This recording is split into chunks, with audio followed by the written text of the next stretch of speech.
Hello guys, இந்த வீடியோவில் நம்ம பார்க்க போற டாபிக் என்ன அப்படின்னா கனிம வளம். பிள்ளைங்களா, நீங்க வந்து கனிம வளம் அப்படின்னா என்ன, உடனே நீங்க என்ன பண்ணிடக்கூடாது அப்படின்னா கனிம வளம் அப்படிங்கிறது இரும்பு, தாமிரம், வெள்ளி, தங்கம் இந்த மாதிரியான கனிம வளமான்னு கேட்டா ஆமா, கனிம வளம் தான். ஆனா நம்ம இந்த கனிம வளம் அப்படிங்கிற டாபிக், அதாவது புவியியலுக்குள்ள நம்ம போக போறது இல்லை. நம்ம முக்கியமா இதுல என்ன பார்க்க போறோம் அப்படின்னா கனிம வளம் பத்தி நம்மளுடைய உச்ச நீதிமன்றம் ரொம்ப இம்பார்ட்டன்டான ஒண்ணு. கனிம வளம் பத்தி உச்ச நீதிமன்றம் ஒரு தீர்ப்பு கொடுத்திருக்காங்க. அந்த தீர்ப்பை பத்தி தான் நம்ம இதுல பார்க்க போறோம். Very very very important. கிளியரா பார்த்துக்கோங்க. ஈஸியான ஒரு தீர்ப்பு தான். இதுல பார்த்துக்கிட்டீங்க அப்படின்னா சில முக்கியமான விஷயங்கள் இருக்கு, அதை பத்தி நமக்கு கண்டிப்பா தெரியணும்.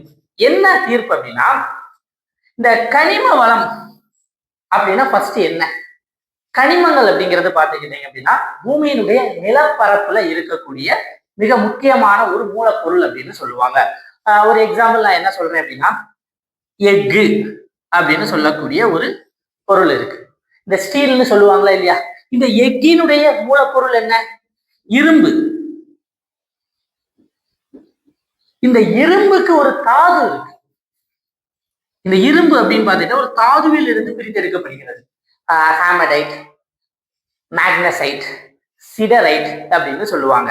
இந்த தாதுக்கள் தான் இந்த இரும்பு வந்து பிரித்தெடுக்கப்படுது. இந்த தாதுக்களை நாம எங்க இருந்து எடுக்கிறோம் அப்படின்னா பூமியில இருந்து எடுக்கிறோம். பூமியில பல்வேறு வகையான தாதுக்கள் இருக்கு. அதுல இருந்துதான் நம்ம என்ன பண்றோம் அப்படின்னா இந்த தாதுக்கள்ல இருந்து அதனுடைய தேவையான பொருட்கள் வந்து பிரித்தெடுக்கப்படுகிறது. இந்த இரும்புல இருந்து எஃக என்ன பண்றாங்க அப்படின்னா உற்பத்தி பண்றாங்க. சரி, ஓகே. உச்ச நீதிமன்றம் அப்படிங்கிறது கனிம வளத்திற்கான வரையறையெல்லாம் சொல்லல. என்ன சொல்றாங்க அப்படின்னா, இந்த இரும்பை வந்து என்ன பண்றாங்க, இந்த தாதுவை வந்து நிலத்துல இருந்து எடுக்கிறாங்க. அதுக்கு பேர் என்ன அப்படின்னா சுரங்கம் அப்படின்னு சொல்லுவாங்க. இந்த சுரங்கத்துக்கு என்ன பண்ணுவாங்க அப்படின்னா அரசு வந்து குத்தகைக்கு விடுவாங்க. குத்தகைக்கு விடும்போது அந்த குத்தகைக்கு ஒரு உரிமம் இருக்கு. அரசு என்ன பண்றாங்க அப்படின்னா குத்தகை விடுறாங்க. அப்படி குத்தகைக்கு விடும்போது பார்த்துக்கிட்டீங்க அப்படின்னா அந்த குத்தகையினுடைய உரிமம் மீது மாநில அரசு வரி விதிக்கலாமா விதிக்க கூடாதா அப்படிங்கிறது தான் உச்ச நீதிமன்றத்திற்கு வந்த வழக்கு. அந்த வழக்குல உச்ச நீதிமன்றத்தினுடைய தீர்ப்பு என்ன அப்படிங்கிறத நம்ம தெளிவா பார்க்கலாம். பாருங்க.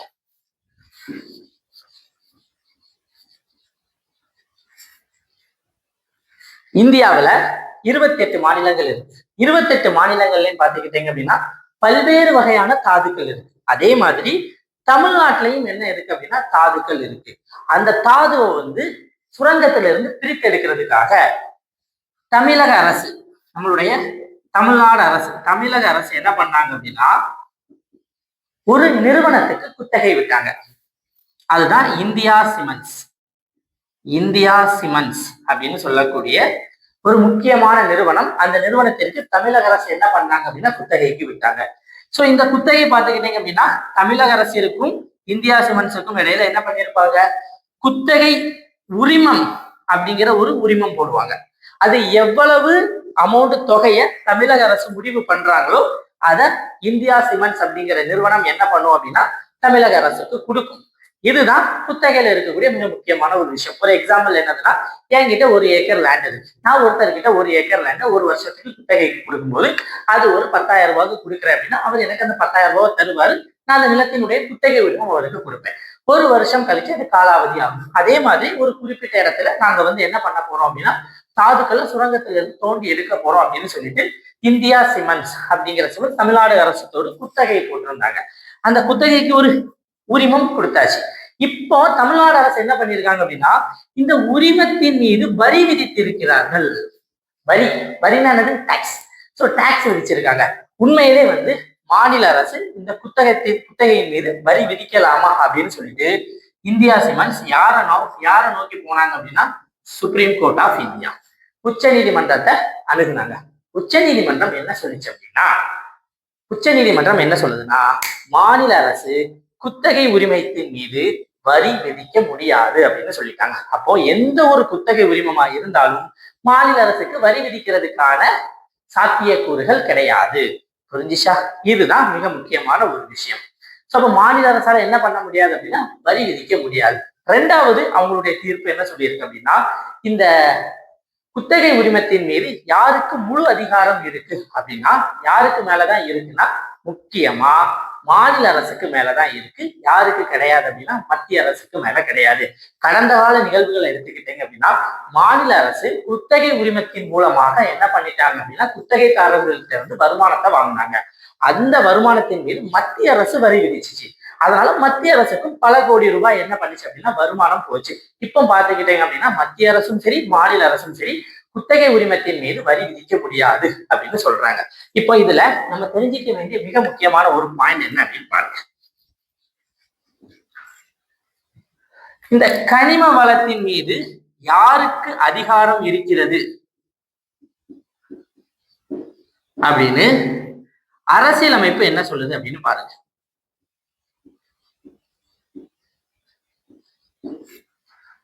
அரசியலமைப்புல அதிகார பிரிவு அப்படின்னு ஒண்ணு இருக்கு. அதை பத்தி சொல்லக்கூடியது 7வது அட்டவணை. இந்த 7வது அட்டவணை 3 வகையான பட்டியல்களை பத்தி சொல்லுது. 3 வகையான பட்டியல்களை பத்தி சொல்லுது. அந்த 7வது அட்டவணை 3 வகையான பட்டியல்களை பத்தி சொல்லுது. முதல்ல என்ன அப்படின்னா, முதல் அட்டவணை, 2வது அட்டவணை, 3வது அட்டவணை. முதல் அட்டவணை என்ன சொல்லுதுன்னா,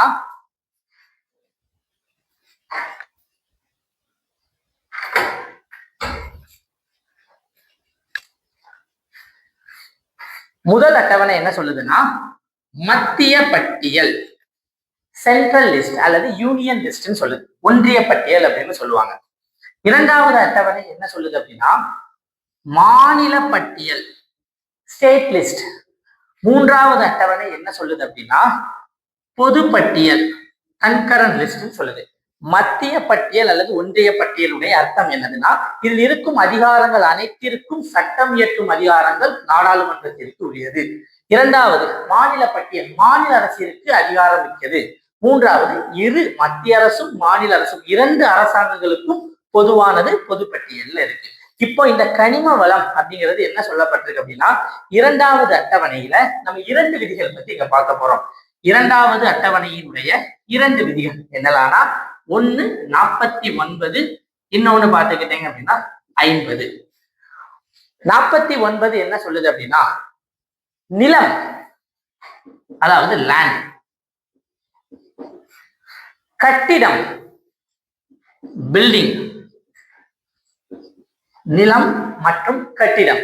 இந்த நிலம் மற்றும் கட்டிடத்தின் மீது வரி விதிக்கும் அதிகாரம் யாருக்கு இருக்கு அப்படின்னா, மாநில அரசுக்கு தான் இருக்கு. மாநில அரசுக்கு தான் இருக்கு. அப்போ 50வது விதி என்ன சொல்லுது அப்படின்னா, மாநில அரசு நிலம் மற்றும் கட்டிடத்தின் மீது வரி விதிக்கலாம். 50வது விதி என்ன சொல்லுது அப்படின்னா,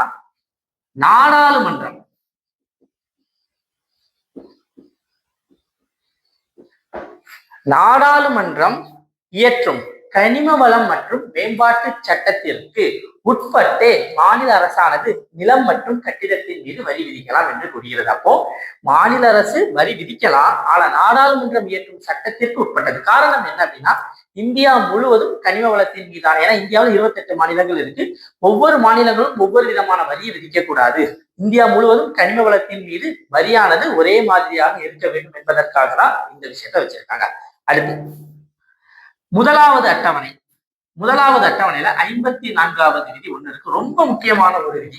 இந்த 54வது விதி என்ன சொல்லுது அப்படின்னா, நாடாளுமன்றத்திற்கு கனிம வளம் மீது சட்டம் இயற்றுவதற்கான உரிமை இல்லை. ஆனால் நாடாளுமன்றம் இயற்றக்கூடிய இந்த சட்டம் மாநில அரசு இயற்றக்கூடிய சட்டத்திற்கான வரைமுறைகளை வகுத்து கொடுக்கிறதே தவிர, தனிப்பட்ட முறையில கனிம வளத்தின் மீது வரி விதிக்கிறதுக்கான அதிகாரத்துக்கு நாடாளுமன்றத்திற்கு சட்டம் இயற்றுவதற்கு என்ன இல்லை அப்படின்னா உரிமை இல்லை அப்படின்னு சொல்லிட்டாங்க.